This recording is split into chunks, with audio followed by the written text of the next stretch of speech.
Iran already পুতিনের সাথে meeting করে আসছে, আর পুতিন কিন্তু এই হামলার মানে তীব্র প্রতিবাদ জানাইছে। ঠিক আছে, সে এভাবে বলছে যে আমরা ইউক্রেনে যে গোষ্ঠীর বিরুদ্ধে আমরা লড়তেছি, ইরানও সেই গোষ্ঠীর বিরুদ্ধে লড়তেছে। তার মানে সে কিন্তু স্পষ্ট মানে এটা ইনভলভ হইতেছে।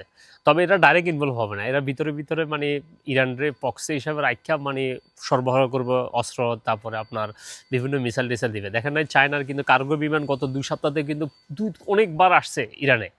ইরানে কার্গো বিমান কি নিয়ে আসতেছে আপনারা তো বুঝেন। তবে ইরান কিন্তু ডাইরেক্ট কিন্তু আমেরিকার বেসগুলোতে হিট করবে না, কারণ হিট করলে কিন্তু দেখবেন ইউরোপ তারপরে আমেরিকা পুরো ঝাঁপাই পড়বে।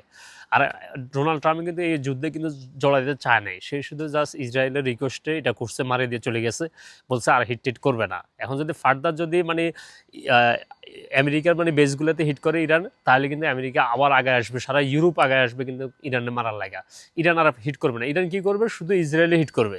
ইসরায়েল হিট করতে করতে এদের ইকোনমি দেখবেন ফ্ল্যাট করে দিবে, আর এদের মানে মানুষদেরকে মানে এই নেতানিয়াহুর বিরুদ্ধে আরো আরো মানে মানুষদেরকে মানে অ্যাংরি করে তুলবে। তখন দেখা গেছে লিডারশিপ চেঞ্জ হয়ে যাবে ইয়াতে ইসরায়েলে।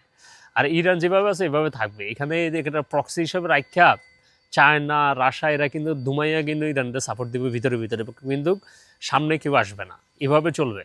ঠিক আছে, মিডল ইস্টে শান্তি আসতে অনেক অনেক বছর অনেক মাস ওয়েট করতে হবে।